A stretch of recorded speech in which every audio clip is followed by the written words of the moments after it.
Cinéma. Écran de l'infini sur lequel se projettent les rêves et les cauchemars. Leur mission, vous faire découvrir des films oubliés, vous faire poser le pied sur des genres plus ou moins inconnus, et au mépris de votre santé mentale, vous faire avancer vers des contrées nanardesques. Le seul hic, c'est qu'ils ne le savent pas encore. Voici leur émission.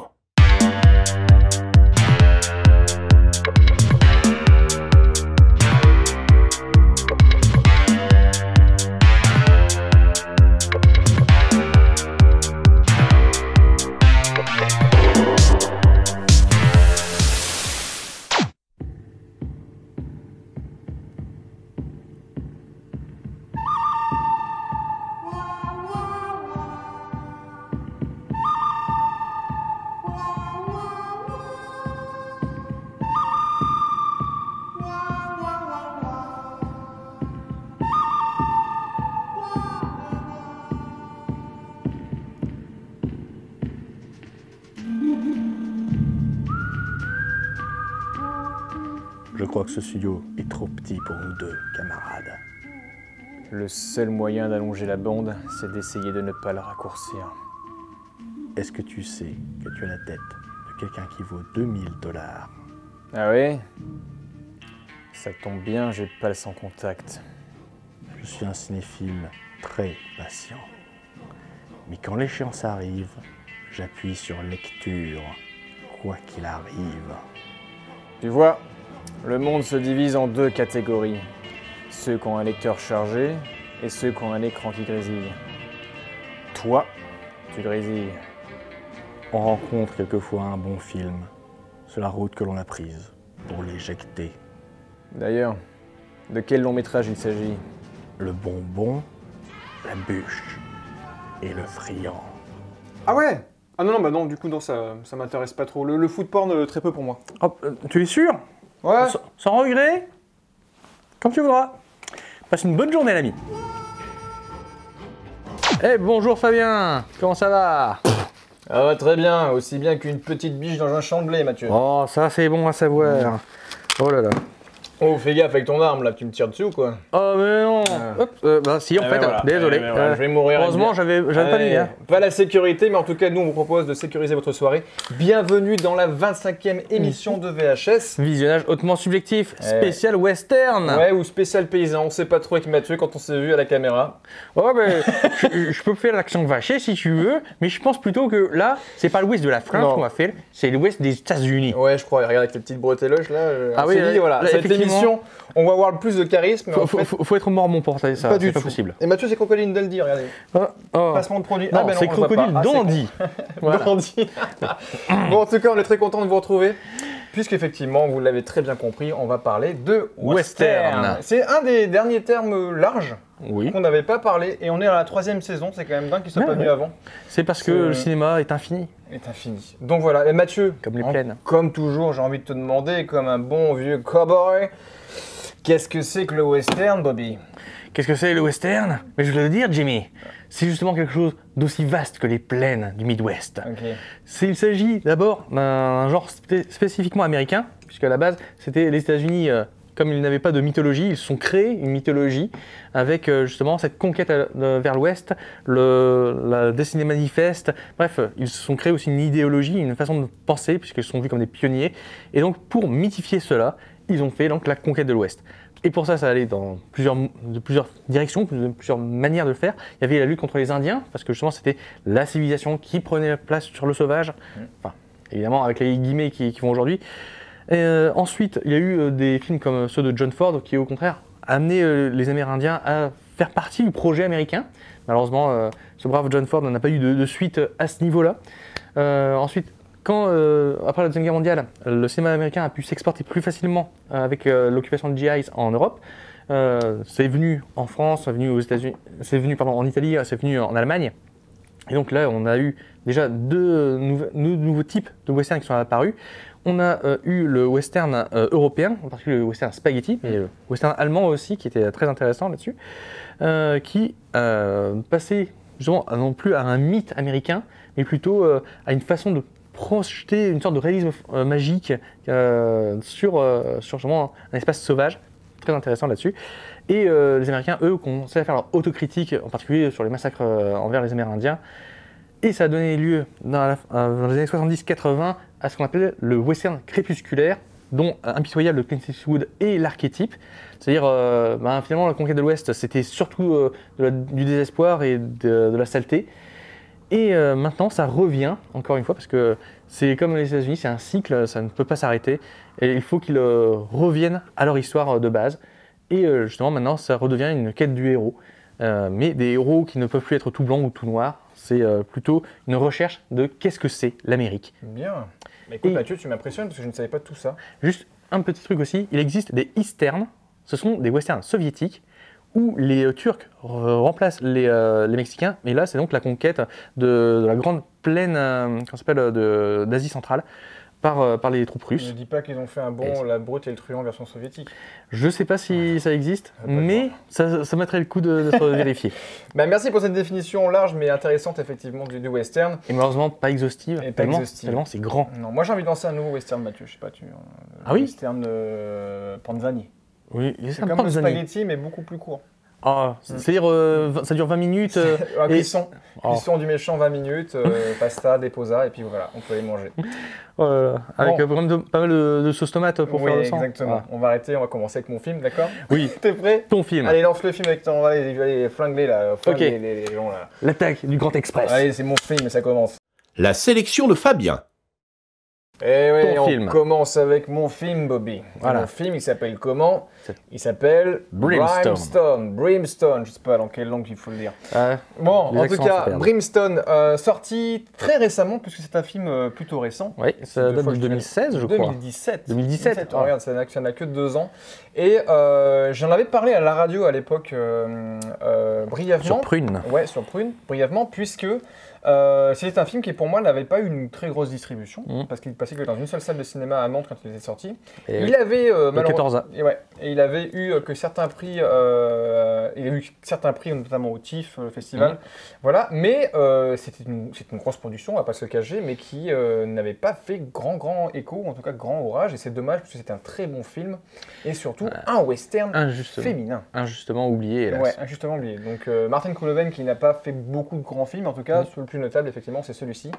Il a fait un autre long métrage avant et 2 autres projets un peu plus plutôt minimalistes, mais en tout cas, ça c'est le premier grand film de ce réalisateur, Martin Kooloven, et qui a été notamment produit aussi en partie par la France, ce film, parce qu'il y a plusieurs producteurs français. Et oui, quand il s'agit de faire des trucs un petit peu originaux, il faut puisque effectivement, comme je te disais, c'est un western d'un point de vue féminin, et même féministe, on peut dire. Féministe, clairement. Puisqu'il nous raconte, on est à la fin du 19e siècle, on est dans l'Ouest américain, et ça nous raconte l'histoire de Liz, une jeune femme qui vit une vie assez paisible dans sa famille, et un jour va à la messe comme tous les dimanches. Débarque un pasteur. Et débarque un prêcheur, un pasteur plutôt énigmatique, plutôt mystérieux, plutôt agressif. Et quand elle le recroise son regard, parce qu'elle le recroise, et ce n'est pas la première fois qu'elle le voit, sa vie bascule, et je ne vous en dirai pas guère plus, en tout cas dans le pitch de base. Les images parleront d'elles-mêmes. C'est que le premier chapitre. Voilà, donc effectivement, le film, est, comme tu le dis Mathieu, est découpé en 4 chapitres. Et la force du film, au-delà du casting, est géniale. On a Dakota Fanning, on a Guy Pearce, on a Kit Harington, on a, j'ai perdu la mère qui joue, celle qui joue la mère, mais je ne sais plus qui joue, c'est dans Game of Thrones, bref. Oui. On a Cersei Lannister. C'est Cersei Lannister. Sans doute, je ne regarde pas Game of Thrones. Je sais que c'est Jon Snow, Kit Harington, j'imagine, c'est ça? C'est ça. Voilà. Ouais, là, j'en ai des gens qui me jettent des tomates. Et Guy Pearce, c'est le mec qui a une prothèse dégueulasse dans Prometheus. Oui, effectivement, j'avais oublié ça. Mais il a fait d'autres bons rôles, ne vous inquiétez pas. Bon, bref, en tout cas, au-delà du casting qui est génial, on a une réalisation qui est vraiment très propre, très soignée, qui reprend des codes, les détourne un petit peu aussi du western. Bien sûr. Mais le film est génial, pourquoi? Ce qui fait sa force, c'est le montage qui est complètement, du coup, désordonné.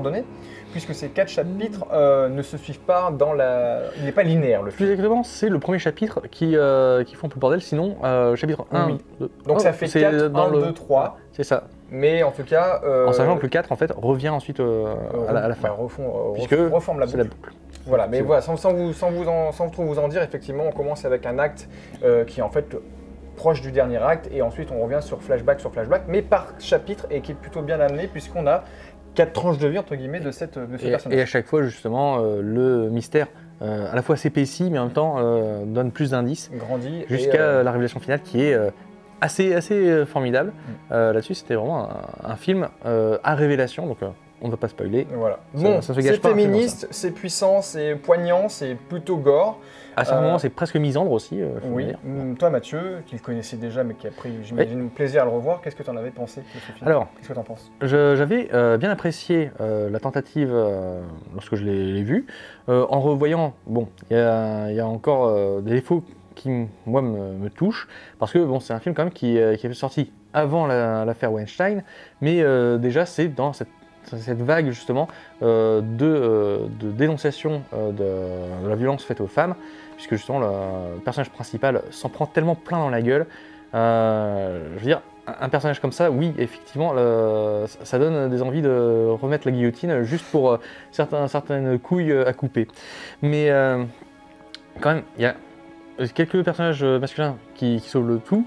Et plus généralement, que ce soit au niveau technique ou au niveau, donc tu l'as dit, de l'interprétation là-dessus, je n'ai rien à redire. C'est un film qui est très bon, qui va vraiment au maximum des capacités techniques. Même du technique et du genre en fait du film, parce qu'on est proche aussi, du polar limite dans le film, du film d'horreur. On est vraiment dans le.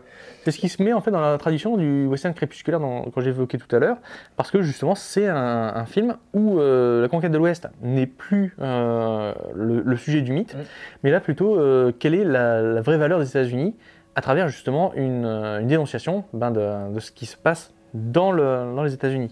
La condition de la femme, parce que clairement le film est centré. Et la condition de la religion aussi. Et la religion, effectivement. C'est la religion qui vient pourrir un petit peu tout. Ce prêcheur a une métaphore assez puissante dans le film, puisque même s'il est du côté obscur, on va dire, de la force, on va décrire et montrer ce personnage comme un petit peu l'entité diablesque qu'il peut représenter, et en plus un mélange plutôt acerbe entre la religion, effectivement, et les envies de vengeance d'un homme aussi. Et aussi devant l'étau impitoyable de la justice quand justement on n'a pas beaucoup de capacité d'enquête, qui fait qu'on ne peut avoir qu'une vision partielle, et c'est nous, spectateurs, qui avons la vraie vision totale, qui pouvons dire ce qui est bien, ce qui est mal, mais on voit que des gens qui vont faire une action terrible, je ne dis pas laquelle, mais qui sont de bonne foi, Et un autre truc qu'on peut noter, c'est qu'effectivement ce film, en fait, en le revoyant, là c'est peut-être la 4e ou 5e fois que je le voyais, on peut noter que c'est un film qui n'a pas de morale. Je trouve qu'à la fin du film, moi je ressors pas avec une morale. Je me dis effectivement ce personnage n'a pas eu de chance, a eu une vie très compliquée, a essayé de se battre et a été une battante toute sa vie, pour protéger en tout cas sa famille, en tout cas ses proches.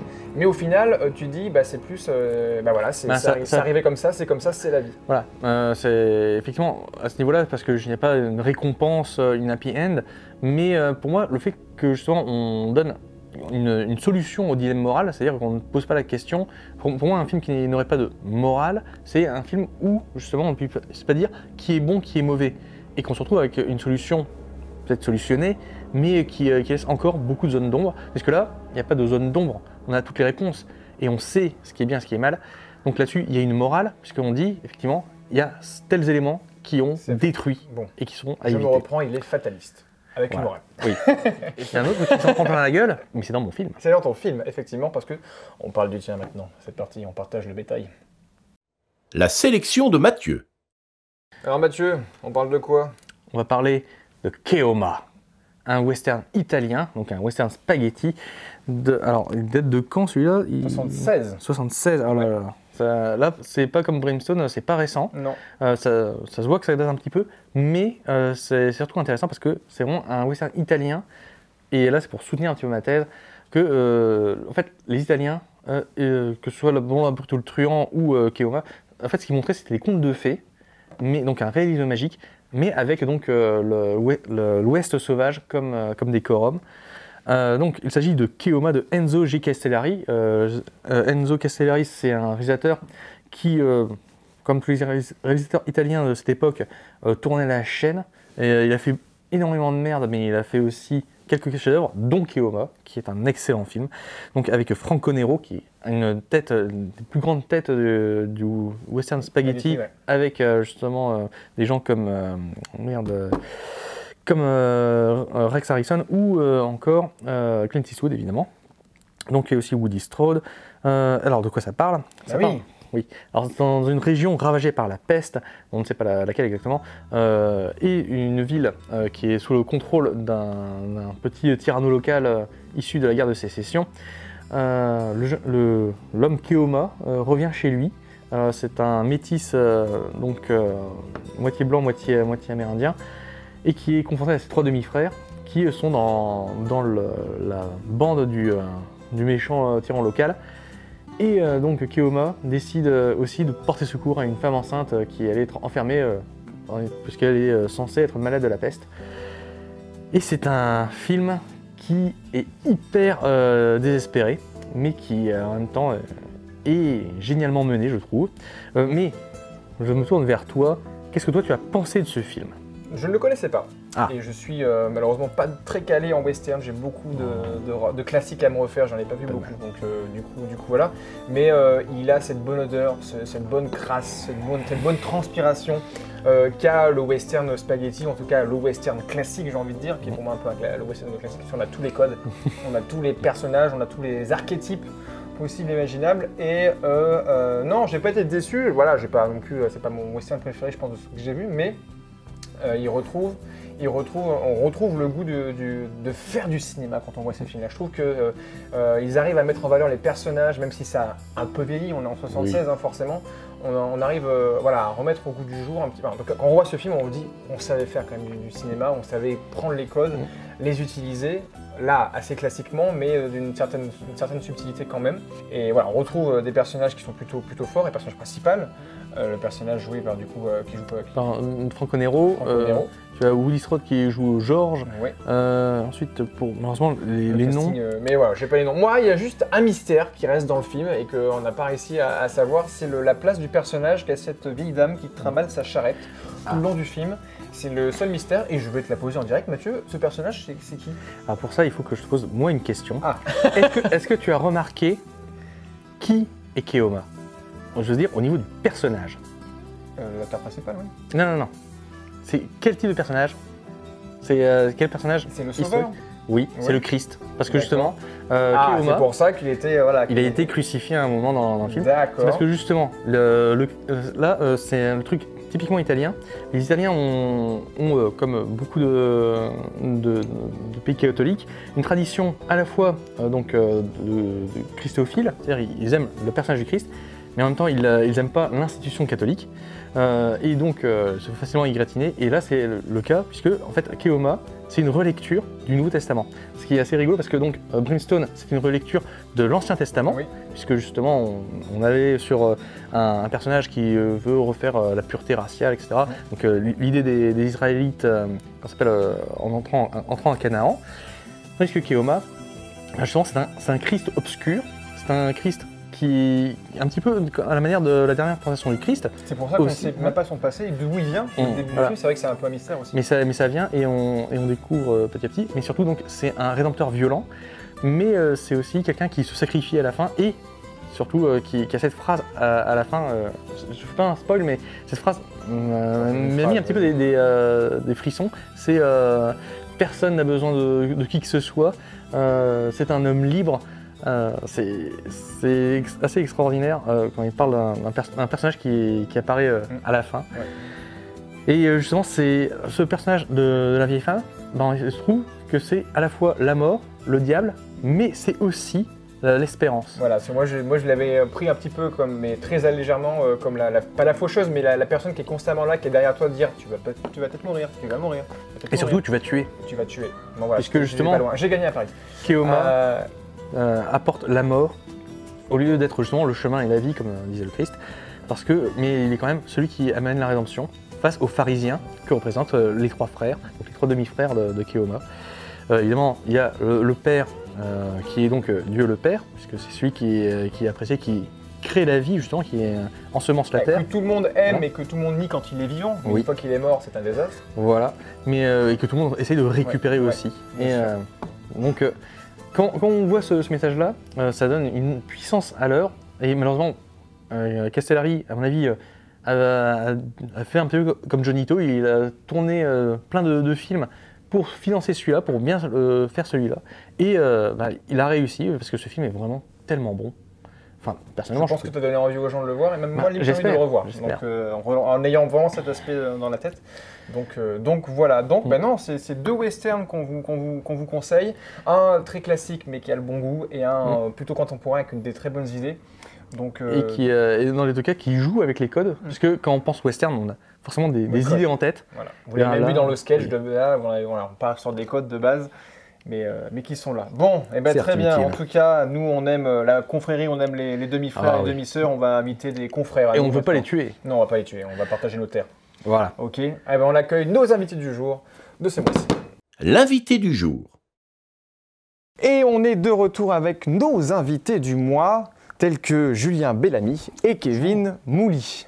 On est très content de vous accueillir sur ce plateau puisque vous faites partie d'un collectif nantais qui s'appelle, attention, la Schlagbox. La Schlagbox, c'est pour savoir si Mathieu suivait. Faudra qu'on s'explique pour ça. Ouais, vous nous direz pourquoi ce mot. Donc je vais définir rapidement la Schlagbox et puis vous nous en parlerez tout le long de l'interview en profondeur. C'est un collectif de créateurs 100% nantais qui partagent et s'entraident pour permettre au projet de chacun de voir le jour. Ça peut toucher autant le cinéma, la musique, le théâtre et même l'événementiel. Exactement. On se limite pas, c'est-à-dire qu'on se met sur tous les champs où les vidéastes peuvent intervenir. Il y a des vidéastes partout, dans la musique, dans l'événementiel, dans la vidéo, évidemment, dans le cinéma. Donc on essaye de se limiter sur rien du tout. Très bien. Parfait. Du coup, j'ai présenté le collectif, mais moi, ce qui m'intéresse, c'est de savoir un petit peu qui vous êtes. En tout cas, donc, on va préciser que vous êtes 4 créateurs, en tout cas 4 à avoir eu l'idée, on va dire, de ce collectif. Donc Julien, Kevin, on a eu Cédric et l'autre qui est avec nous, j'ai perdu son, et Romain, j'ai encore perdu son prénom. Vous voyez pas, mais il est très très beau. Il est avec nous, donc voilà, vous êtes 4 à la base à avoir créé ce collectif. Mais moi, en tout cas, en quelques mots, j'ai envie de vous présenter un petit peu votre parcours, on va dire, artistique avant d'arriver. Nom, prénom, profession. Avant d'arriver à la Schlagbox. Alors, bonjour. Donc, moi, c'est Kevin Mouly. Et donc, en tant que créateur, on va dire, j'ai surtout plutôt participé à des projets que des amis ont créés. Donc, notamment avec Romain, qui a créé justement la web-série qui est basée sur l'univers de Lovecraft et le jeu de rôle L'Appel de Cthulhu. Donc moi j'interviens en tant que joueur sur cette web-série. Donc c'est un petit peu dans le format comme un petit peu aventure. Voilà, sauf que justement c'est dans l'univers de L'Appel de Cthulhu. Aventure, c'est une série de jeux de rôle sur la chaîne Bazar du Grenier. Voilà, c'est ça. Donc, qui est masterisé par Maillard. Alors que là justement c'est sur L'Appel de Cthulhu qui était édité par Feu sans détour. À ton âme. Donc là c'est sur la chaîne Romain Moyon et ça s'appelle donc les aliénés de Cthulhu. Voilà. De toute façon on mettra tous les liens en description comme d'habitude, ne vous inquiétez pas, vous pourrez tout retrouver. Et donc voilà, moi c'est surtout en tant que joueur sur cette web-série. Après j'ai vraiment commencé à participer sur on s'était retrouvés justement pour faire le court-métrage justement d'introduction de la saison 1, donc qui se passait dans les années 20 où justement l'affaire Green. Et c'est à partir de ce moment-là où j'ai vraiment mis un premier pied, on va dire, dans le côté réalisation, entre guillemets. Et au fur et à mesure, justement, des projets qui sont en train d'avancer, on a vraiment des projets qui sont de plus en plus aboutis et qui peuvent justement partir sur une création plus longue et plus technique. Et c'est ça qui va être intéressant, justement, à l'avenir, quoi. Donc, on va passer à Julien. D'où viens-tu, Julien? Qui es-tu? Eh bien, qui je suis Je suis Julien Bellamy et en gros, moi, je fais de la vidéo depuis que j'ai 15 ans, si on peut résumer ça comme ça. J'ai commencé sur des logiciels où il y avait un titre en plein milieu qui me disait « Tu n'as pas le droit d'utiliser ce logiciel pour faire tes vidéos. » Si, tu si tu as le droit, mais tu auras un vieux texte en plein milieu. Il y a encore des gens qui font ça aujourd'hui. Il y a encore des gens qui le font, mais moi je l'ai fait quand j'avais 15 ans et j'ai toujours été passionné de la vidéo. J'ai accepté de faire des études juste pour aller à Nantes pour découvrir ce monde de vidéo. J'ai rencontré Joli Môme, qui est une association qui m'a accueilli en tant que vidéaste. Et j'ai totalement arrêté les études pour me plongé là-dedans, dans cet univers de vidéo. Et Joli Môme m'a accueilli, m'a formé. Puis je suis parti à Paris, où j'ai fait cette fois-ci de la musique, tout le temps en gardant cette vidéo à côté. J'étais manager artistique et je me suis spécialisé dans le digital, ce qui m'a donné l'amour d'Internet et ce qui m'a donné envie de faire et vidéo, et musique, et Internet. Donc voilà, de cumuler ces 3 passions ensemble. Donc voilà. Donc nous, on t'avait déjà croisé avec Mathieu. En tout cas, nous, je te connais de Joli Môme à la base, effectivement. Et surtout du Club du Short. Oui, de la fameuse ancienne émission qui est maintenant terminée, malheureusement. Exactement. Tu étais présentateur avec ton copain. Avec Jean-Baptiste Gabot. Jean-Baptiste Gabot, c'était une émission qui avait pour ambition, justement, ce qui nous plaît, de montrer ce qui se fait en termes de vidéo dans la dynamique nantaise de sa région. Et du coup, ça a duré 2 ans, je crois. Oh ouais, bien. Ça, 2 ans. 2 ans. Ouais. Et c'était génial, cette ambition de montrer les choses, et nous, c'est ce qu'on fait encore. Bah, c'est un peu eux qui nous inspiraient sur le côté interview, parce qu'en fait, on interviewe un peu les mêmes personnes, c'est les acteurs au sens large du cinéma nantais. C'est en gros une sorte de grand frère, quoi. C'est ça. C'est très gentil. C'est ça. Donc on te connaît effectivement de là. Très bien, et on continue maintenant avec le vif du sujet, avec Mathieu et sa deuxième question. Ok. Ouais, c'est une question un petit peu simple. C'est quelles restrictions vous vous donnez pour acheter Lootbox? Quelles sont les limites à ne pas dépasser? Parce que bon, vous êtes jeune, vous êtes libre, vous êtes créatif, mais est-ce que vous avez un cahier des charges particulier? Et est-ce que vous avez des trucs que vous ne faites pas simplement? Bah après, des limites en termes de sujets, en termes de sujets, de format peut-être, d'idées conceptuelles. Après, c'est vrai qu'on avait dans on avait dans l'optique justement de partir sur vraiment le format internet, vraiment. Donc c'est vrai que dans le milieu, on va dire, de YouTube, c'est quand même des formats qui sont relativement courts, quand même, mais cela ne nous empêche pas non plus de penser justement à des projets qui peuvent être beaucoup plus longs et tout aussi intéressants justement. Exactement, en fait en gros on n'a pas de limite. Franchement il n'y a aucune limite à avoir sur internet parce que comme on peut le voir, internet c'est des longs métrages également, en plus des courts métrages, il n'y a pas de limite vraiment, mais on veut toujours qu'il y ait un aspect créatif, c'est-à-dire qu'on ne prendra pas par exemple de projet où par exemple si c'est du unboxing ou si on présente un slip qu'on a été acheté à n'importe quel truc, non ça c'est pas, en fait c'est pas l'ambition du projet, le projet c'est de permettre aux créatifs de créer. Donc tout ce qui n'est pas créatif par définition, bah du coup ça on pourra pas, ça sort de ce qu'on veut faire quoi. Dommage, on voulait faire l'unboxing de la VHS. Bah faut le faire, le faire. Après par créatif, quand on parle de créatif, c'est vraiment comment dire, avec le côté réel, presque court métrage on va dire. Par exemple, c'est vrai que s'il y a un chroniqueur sur un thème quelconque, ça peut être sur du cinéma, ça peut être justement sur l'histoire, ça peut être sur n'importe quoi. S'il y a justement une intention de créer justement des parties court-métrage pour entrecouper l'aspect analyse et critique, c'est tout aussi intéressant en fait. C'est à partir du moment où quand on parle de création, c'est vraiment de mise en scène, de travail de recherche sur le son, la lumière, même sur l'écriture, de la manière dont c'est tourné, les plans et tout ça quoi. C'est ça qui est intéressant vraiment dans l'aspect quand même cinématographique de la chose. Donc là on est en février 2019, le collectif est tout jeune en fait, j'ai envie de dire, c'est né quand pardon, en décembre, janvier. Juste de dire nos premiers mots, hein. Là c'est vraiment tout jeune et on a commencé... L'idée a mûri il y a à peu près 5 mois, 4 mois, c'est à peu près ça. Et on s'est réellement créé, c'était en décembre où on a fait le premier rassemblement des vidéastes. Ça avait déjà d'ailleurs ce nom, Rassemblement des vidéastes nantais, ça faisait hyper institutionnel alors que ça l'était pas du tout. Mais c'était ça, c'est en décembre que ça a commencé. Et donc oui, on est un tout jeune rassemblement. Et on a tout à prouver et tout à faire quoi. Donc vous aviez fait un événement sur Facebook tout simplement pour ramener la plupart des créateurs vidéastes nantais. Comme en fait c'est un microcosme, en fait tout le monde se connaît un petit peu justement dans la sphère de la création de vidéos à Nantes.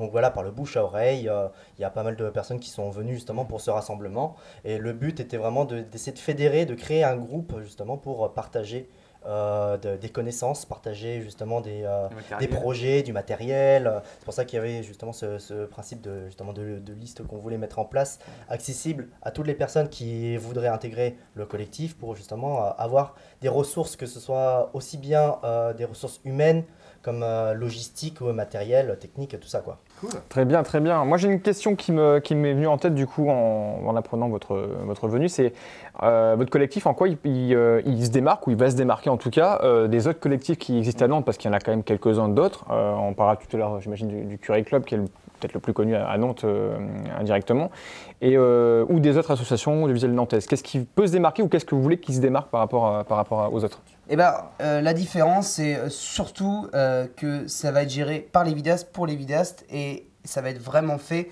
dans un système d'échange. En fait, en gros, on a un gros problème à Nantes, et qui est vraiment sincère.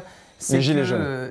Ah non, pas ça. Merde, je suis trompé. Coupure de montage. Non, on ne coupe pas, on en a déjà parlé plusieurs fois. Tout le monde. Alors, on a un gros problème, en dehors de ça. On a un gros problème, c'est qu'on se tire dans les pattes. Et on a donc du coup, par contre, plein d'associations qui sont là pour la vidéo, qui sont là pour entraider. Mais le problème, c'est que les intérêts de certains vidéastes passent au-dessus des intérêts des autres. Dès qu'on a, j'ai l'impression, des subventions ou des moyens pour faire des choses ici, on essaye de sectariser ce moyen et de le faire pour les projets de ceux qui ont participé directement à la venue de ce moyen. Et non, nous, l'ambition, c'est que si on a la chance d'avoir du budget, des choses pour aider les créateurs, comme nous-mêmes, on est des vidéastes et on connaît la galère de porter un projet de A à Z, du financement, de la production, du tournage, de toute l'organisation. Et comme nous, on connaît cette galère, on n'est pas des administratifs, je dirais, on n'est pas des mecs qui sont derrière un bureau, on est sur le terrain, on est avec les vidéastes, donc on comprend leur galère. Et on veut que répondre à toutes les questions dont ils ont besoin. En fait, tout ce qu'ils ont besoin, on a envie de se dire, nous on a vécu les mêmes galères et donc on va répondre à n'importe quelle demande et on va pas sectariser la demande, on va pas sectariser ce qu'on veut faire, quoi. On veut s'ouvrir. Et à Nantes, j'ai l'impression qu'on a du problème à s'ouvrir à tous les vidéastes. Très bien. Bon, on arrive à la question la plus importante, c'est qui a été polémique avant le tournage de cette interview, j'imagine. Gilet jaune. Non, pas celle-là. Encore Donc c'est pas le foulard rouge. Non, non, c'est ce qui est le plus important. Puis je pense que c'est aussi votre premier palier pour ce début de ce collectif. C'est quels sont vos futurs projets en tant que ceux qui vont arriver. Alors vous êtes teasés entre vous. Il y a des non-dits, il y a des on-dits. On ne sait pas tout et on ne saura peut-être pas tout. Mais ça ne nous regarde pas tout de suite. Qu'attendez-vous de cette première année? Mais en tout cas, quels sont les projets qui vont arriver? Essayez de nous teaser un petit peu, s'il vous plaît. Voilà. Alors, si je dois résumer, on veut... En fait, voilà, l'ambition, c'est de marquer vraiment un step à Nantes. C'est-à-dire que maintenant, on veut être on veut être un pôle pour les vidéastes. Et nos projets futurs, je pense, vont aller vers cette envie. Et il y a peu de temps, on vient de réaliser qu'on pourrait mieux faire les choses parce qu'on a une opportunité. Je pense que voilà, il y a beaucoup de... On va le savoir d'ici les prochaines semaines. Pour l'instant, c'est silence radio. Voilà. C'est imposé par pas mal de monde. Mais c'est pas... on vient pas de racheter TF1, je vous préviens. Mais... Savez-vous, vous êtes mystérieux. C'est exactement ça. C'est pas la chaîne que j'aurais racheté personnellement. Non, mais je comprends. Mais on va avoir les moyens de nos ambitions. Voilà, si je dois le dire comme ça, on va avoir les moyens de nos ambitions et on va pouvoir faire en sorte d'être une petite terre d'accueil pour tous ces vidéastes qui sont ici, qui ont envie de créer dans leur chambre, mais pas seulement. Parce qu'il y a plein de vidéastes à Nantes qui sont dans leur chambre et qui se disent j'aimerais bien en sortir en fait. Mais quand je vais taper à la porte d'un tel, il dit oui, il faut attendre les subventions, ça va prendre 6 mois. Alors après, peut-être qu'on aura un budget pour ton film et encore. Et voilà. Et en fait, nous, maintenant, on peut prétendre à nos ambitions et ça va arriver très bientôt. Donc si je traduis un événement alors, particulier. Oui, mais voilà. Je suis bon en traducteur. Il me cherche. Ils n'ont pas parlé de film. C'est la dernière chose qu'ils disent dans leur... qu'on puisse aussi participer. Non, ils ont parlé de cinéma, musique, théâtre, indirectement, l'événementiel. Je pense que c'est ça. En fait, là, on parle pas d'un projet. C'est-à-dire que les projets vont venir grâce à ça. On a eu une possibilité. Et en fait, voilà, c'est pour ça que je veux pas l'annoncer maintenant parce que en plus, peut-être que quand ce sera diffusé, peut-être que tout le monde le saura déjà. Et en fait, je fais un faux teasing parce que terroriste. Non, pas encore. Et là, on vient de se faire bannir. Ça y est, on est striké, Mathieu, merci. Démonétisation, merci. On n'est pas monétisé, on s'en fout. Oh, bah c'est bien là. Le YouTube Money, on le crée. Sur un degré de 1 à 10, à quel point ça va être bien? 12. C'est bien. En vrai, non mais on voit et là on voit l'ambition. Et c'est ça qui est important. Mais réellement, c'est vrai que c'est une opportunité qui va être très très intéressante pour tout le monde. C'est horrible, je suis bien. Ouais, mais que ça pour nous. Non, écoutez, et c'est pas grave. Donc voilà, que ce soit pour nous, tout comme pour les gens qui vont rejoindre les différents projets. Et tiens, du coup, je reviens à une question, mais est-ce qu'il y a des projets ou des envies liés à des membres autres que vous, les créateurs, on va dire de base, qui sont venus dans les réunions, qui sont mis en avant? Oui, bah justement, déjà rien que le fait, comment dire, sur la page Facebook donc, de la Schlagbox, de temps en temps, on voit justement, enfin même assez régulièrement, on voit, voilà, on a envie de faire un tournage pour tel ou tel projet, tout ça, on aurait besoin éventuellement de matériel, de techniciens et tout ça, voire même de figurants, et voilà, c'est des projets qui se font genre dans le mois qui vient, ou alors c'est même carrément le week-end qui suit. Donc ouais, il y a une dynamique qui s'est vraiment créée. On ne pensait pas qu'en aussi peu de temps, il y aurait des gens qui justement voudraient communiquer à ce point-là et partager des projets aussi vite, quoi. Et justement, c'est grâce à cette dynamique, grâce au fait qu'en 2 mois, on a eu un peu plus de 100 vidéastes qui ont rejoint le groupe. Grâce à ça que certaines personnes nous ont dit mais c'est cool en fait ce que vous faites, peut-être que ça peut être une alternative. Parce qu'en 2 mois, on a eu 100 personnes qui sont venues nous voir en nous disant c'est vrai que on aimerait bien un peu souffler et avoir un réseau et travailler ensemble un peu au lieu de se tirer dans les pattes. Et du coup, je pense que c'est ceci amène cela en fait. C'est vraiment, même si l'asso a dit ses premiers mots comme on l'a dit tout à l'heure, en 2 mois, elle a, pas grâce à ses créateurs, mais grâce au potentiel de vidéos de Nantes, elle a fait ses premiers pas et c'est grâce à tous les vidéastes, c'est grâce à ceux qui participent à la vraie dynamique nantaise, c'est eux. Voilà. Bon, c'est une note pleine d'espoir. Hein. Il parle un peu comme un politique quand même. Bah oui, bel ami. Ouais, voilà, forcément. C'est vrai. C'était quoi cette réflexion? C'est un excellent bouquin. Ah oui, d'accord, ok. Oui, référence politique, c'est Mathieu. Il faut voir avec Mathieu. Bon, en tout cas, on souhaite beaucoup de projets, d'envie et de longue vie à ce collectif. Peut-être rendez-vous dans 1 an, on verra peut-être ensemble, je sais pas. Sentir à l'Élias de Voilà. Mais en tout cas, on attend ce tremplin, entre guillemets, prochainement. Et puis, pour vous retrouver, il y a la page Facebook donc de la Schlagbox, on les mettra en description. Et du coup, un groupe après ouvert, un groupe privé, un groupe fermé. Alors, en fait, il est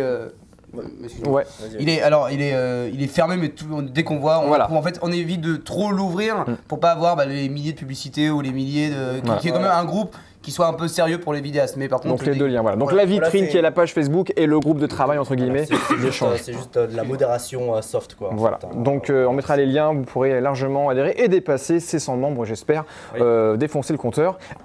Pourquoi la Schlagbox? J'ai pas passé à côté. On dépasse un peu le timing, mais c'est pas grave. Pourquoi la Schlagbox? Allez, je te le. Pourquoi la Schlagbox? Déjà, quand on est arrivé devant Romain et Kevin avec Cédric, on avait envie d'appeler la Schlagbox, et ils ont dit non mais sérieux. Et en fait, l'idée c'est parce que avec Cédric, depuis qu'on est ensemble depuis le début, tout ce qu'on fait, on l'appelle Schlag, mais Schlag c'est pas.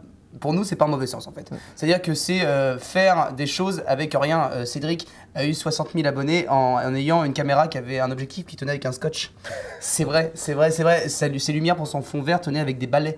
Et il a eu 60 000 abonnés. Et nous, Schlagbox, pourquoi? Parce qu'on voulait revenir à cette simplicité qui parlait à tout le monde. Et le côté schlag, pour nous, il est pas négatif. Au contraire, moi, si tu me dis, je tourne avec une caméra qui tient sur, je sais pas, la dinette de ma petite sœur, un truc comme ça, et ben moi, ça me plaît, c'est ça qui me plaît. D'accord. Donc Cédric qui est un youtubeur nantais qui vulgarise les dinosaures et tout l'univers paléontologique. C'est dur à dire. Paléontologique. Je voulais être paléontologue pourtant, mais bon. Ça fait 150 ans. On mettra aussi son lien avec plaisir dedans. Ouais. Bon, et on était très content de vous accueillir. Merci pour votre enthousiasme, votre bonne humeur et votre énergie. Mais tout n'est pas fini puisqu'il reste encore à piocher le thème du mois prochain. Effectivement. Comment t'as fait pour tenir dedans? Je croyais vraiment que t'avais les papiers depuis le début dans la tête. Non. On le fera peut-être une fois. C'est pas un peu crade quand même? Non. Enfin, tu vas pas faire des coups. Tadam. Allez, qui a la main innocente? Allez, vas-y. Kevin. Allez, mon jeune. Quel sera le thème du mois prochain? Zidane. Oh non. Le film musical. Le film musical. Et bien on parlera de film musical. Ou comédie musicale, c'est le lien n'est pas loin. Il y a un drame. Effectivement. Donc voilà. Et ben écoutez, on vous remercie d'avoir été avec nous les gars. Merci à toute l'équipe qui est aussi derrière. Merci beaucoup. On embrasse aux spectateurs aussi. Aux spectateurs ce soir. C'est vrai qu'ils sont nombreux. Depuis plus de 2 ans maintenant. Voilà. Et on se retrouve du coup le mois prochain pour parler de films musicaux, toujours dans la gaieté et dans la bonne humeur. Et Mathieu, je vais faire le mot de la fin puisque le dernier tu m'as un peu déçu. Oh. Non, tu t'as dit on se retrouve sur monstudio.tv. Oui, c'est vrai. Oui. Ça fait plusieurs mots, je sais. Ouais, c'est vrai. Bon allez, je te laisse une dernière chance. Mais non. Vas-y. Vas-y. Non, ensemble? Oui. T'es prêt? Allez. 3, 2, 1. Au mois prochain. Voilà. C'est pas mal. C'est pas mal, hein. Allez. 3 mots. 3, 2, 1. Ciao.